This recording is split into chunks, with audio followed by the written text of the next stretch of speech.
जनवरी 2022 में ओला ने लॉन्च किए थे उनके सबसे फर्स्ट जनरेशन स्कूटर्स और अभी 3 साल के बाद 2025 जनवरी में आपको देखने को मिल गया है ओला का जेन 3 अपग्रेड। और इस जेन 3 अपग्रेड को हम सही मायने में अपग्रेड कह सकते हैं क्योंकि यहाँ पे आपको बहुत सारी मेजर इंप्रूवमेंट्स देखने को मिल रही है। सबसे पहली चीज़ जिसकी शिकायत मुझे हर टाइम रहती थी, जिसकी वजह से मैं ओला के स्कूटर्स हर किसी को रेकमेंड नहीं करता था, वो है ओला की हब मोटर। ओला के सभी स्कूटर्स में सिर्फ S1 Pro को छोड़ के आपको हब मोटर देखने को मिल रही थी। जिनको नहीं पता हब मोटर क्या है उनके लिए बता दूं कि जो हब मोटर है वो डायरेक्टली आपके व्ही के साथ कनेक्टेड रहती है, जिसकी वजह से इसमें वियर एंड टियर होने के चांसेस ज़्यादा रहते हैं फ्यूचर में। पर अब वो हब मोटर को टोटली हटा दिया गया है। ओला के जितने भी मॉडल्स हैं, चाहे S1X, चाहे S1 Pro, चाहे S1 Pro प्लस की बात हम आगे करेंगे, तो जितने भी मॉडल्स हैं ओला के सब में आपको हब मोटर को डिसकंटिन्यू कर दिया गया है। अभी आपको सभी मॉडल्स के अंदर देखने को मिलेगी इनकी मिड ड्राइव मोटर। जैसे आपको पहले S1 Pro में मिड ड्राइव मोटर मिलती थी, उसी तरह से अब सभी मॉडल्स में आपको मिड ड्राइव मोटर ही मिलेगी।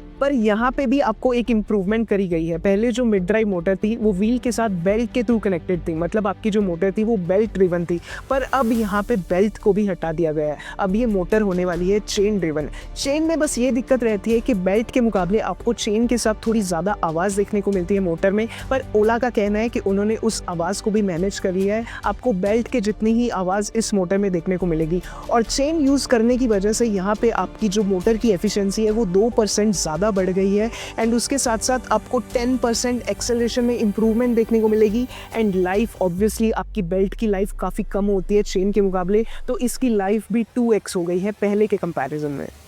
एंड सिर्फ इतना ही नहीं, ये जो मिड ड्राइव मोटर यहाँ पे यूज़ हुई है इसकी पावर भी पहले से ज़्यादा बढ़ गई है। पहले जेन 2 में आपको पीक पावर मिल रही थी 11 किलोवाट्स की, पर अब यहाँ पे आपको पीक पावर मिलेगी 13 किलोवाट्स की।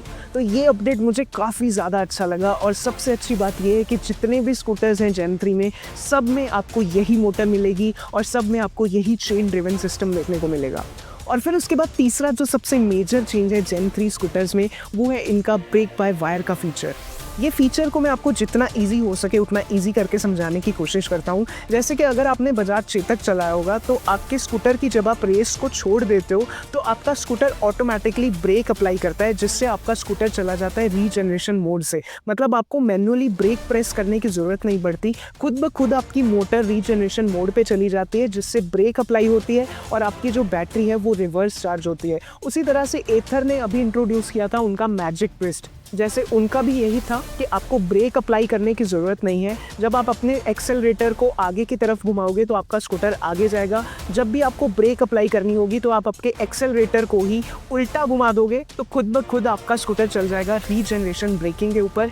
मतलब वो जो ब्रेकिंग है वो आपके ब्रेक पैड्स यूज़ नहीं कर रही है, वो मोटर के थ्रू ही आपकी ब्रेकिंग लग रही है और आपकी बैटरी को वो ब्रेक रिवर्स चार्ज कर रही है। तो उसी तरह से ओला ने बहुत स्मार्टली ये मूव किया है। उन्होंने डायरेक्टली ब्रेक्स के साथ ही सेंसर्स को अटैच कर दिया है। आपके मोटर्स के सेंसर जो है वो डायरेक्टली ब्रेक के साथ अटैच्ड है। मतलब जब भी आप आपकी ब्रेक प्रेस करोगे तो डायरेक्टली आपकी मोटर की रीजनरेशन काम करने लगेगी। मतलब आपको कुछ भी वो मैजिक ट्विस्ट वाला वैसा कुछ नहीं करना पड़ेगा। और चेतक की तरह आपको वो भी आदत नहीं डालनी है कि आप एक्सेलरेटर को छोड़ो और अपने आप ब्रेक अप्लाई होगी, तो वैसा कुछ नहीं है। यहाँ पे इन्होंने इसको बहुत ईजी कर दिया है। जैसे आप ब्रेक प्रेस करोगे आपकी रीजनरेशन ब्रेकिंग काम करने लगेगी और आपका स्कूटर रुक जाएगा, जिससे आपको दो फायदे होंगे। एक तो आपके स्कूटर की रेंज काफ़ी ज़्यादा बढ़ जाएगी, एंड दूसरी बात जो आपके ब्रेक पैड्स हैं जो हर कुछ टाइम के बाद घिस जाते हैं, जो आपको चेंज करवाने पड़ते हैं, तो उसकी लाइफ भी यहाँ पे काफ़ी ज़्यादा बढ़ जाएगी। क्योंकि जब सिर्फ आप पैनिक ब्रेकिंग लगाओगे, जब इमरजेंसी ब्रेक लगाओगे, ज़ोर से ब्रेक लगाओगे, सिर्फ तभी आपकी मैकेनिकल ब्रेक यूज़ होगी, सिर्फ तभी आपके ब्रेक पैड्स जो हैं वो अपना काम करेंगे। अदरवाइज जब आप छोटी मोटी ब्रेकिंग लगाओगे तो आपकी रीजनरेशन के थ्रू ही आपका स्कूटर स्लो हो जाएगा, जिससे आपके ब्रेक पैड्स की लाइफ भी काफ़ी ज़्यादा बढ़ जाएगी। तो ये फीचर भी मुझे काफ़ी ज़्यादा अच्छा लगा। इसका मतलब अब आप जो भी ओला का स्कूटर लोगे जेन 3 के अंदर, उसमें आपको रेंज पहले से भी ज़्यादा मिलने वाली है। और इसके साथ साथ इसमें छोटे मोटे टेक्नोलॉजिकल चेंजेस हुए हैं। जैसे आप पहले मोटर के साथ देख सकते हो इतना बड़ा आपको MCU का बॉक्स देखने को मिलता था, इतने सारे कनेक्शंस होते थे। पर अब यहाँ पे ये MCU के बॉक्स को रिमूव कर दिया है। जो मोटर है उसके अंदर ही MCU को इंटीग्रेट कर दिया गया है, जिससे आपकी काफ़ी ज़्यादा इनकी कॉस्ट बच गई है। और इसके साथ साथ जो आपके स्कूटर का हेड का पार्ट है, जिसके ऊपर आपकी डिस्प्ले देखने को मिलती है आपको, उसके नीचे पहले सभी फीचर्स को यूज़ करने के लिए आपको 3 बोर्ड्स देखने को मिलते थे। देखने को तो नहीं नहीं मिलते थे, पर उसके अंदर 3 बोर्ड्स थे, पर अब वो पूरा काम सिर्फ सिंगल बोर्ड ही कर सकता है इनका, जिससे इनके स्कूटर की कॉस्ट इनके लिए और ज़्यादा कम हो जाएगी। एंड इसके साथ साथ और छोटे छोटे चेंजेस, जैसे आपकी सीट जो है वो अब पहले से थोड़ी ज़्यादा लॉन्गर हो गई है और ज़्यादा कंफर्टेबल हो गई है। एंड ग्रैब हैंडल्स का डिज़ाइन भी यहाँ पे थोड़ा चेंज किया गया है। एंड फिर उसके बाद जेन 3 के जितने भी स्कूटर्स आपको मिलेंगे, सब में आपको out of the box MoveOS 5 देखने को मिलेगा। अभी के लिए ये बीटा वर्जन पे ही होने वाला है, पर इसका स्टेबल वर्जन भी जल्दी ही रोल आउट होना शुरू हो जाएगा।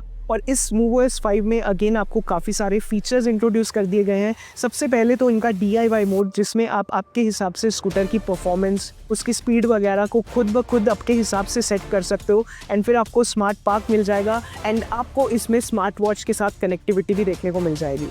तो ओवरऑल इस जेन 3 अपग्रेड की बात करें तो मुझे ये अपग्रेड बहुत सही लगा, और इसको एक्सपीरियंस करने के लिए हमें ज़्यादा वेट करना भी नहीं पड़ेगा। ये मिड फेब से आपको जेन 3 के स्कूटर्स अवेलेबल होना स्टार्ट हो जाएंगे। और सिर्फ इतना ही नहीं, इस बार आपको नया स्कूटर इंट्रोड्यूस किया गया है S1 Pro Plus। तो इसके बारे में हम नेक्स्ट वीडियो में बात करते हैं अच्छे से। फिलहाल के लिए इस वीडियो में इतना ही था। बाकी आप मुझे बताओ कमेंट्स में जेन 3 का आपका सबसे फेवरेट फीचर कौन सा है। इस वीडियो में फिलहाल इतना ही था। नेक्स्ट वीडियो में हम अच्छे से इनके सभी स्कूटर्स के बारे में बात करते हैं। तब तक के लिए बाय बाय, टेक केयर।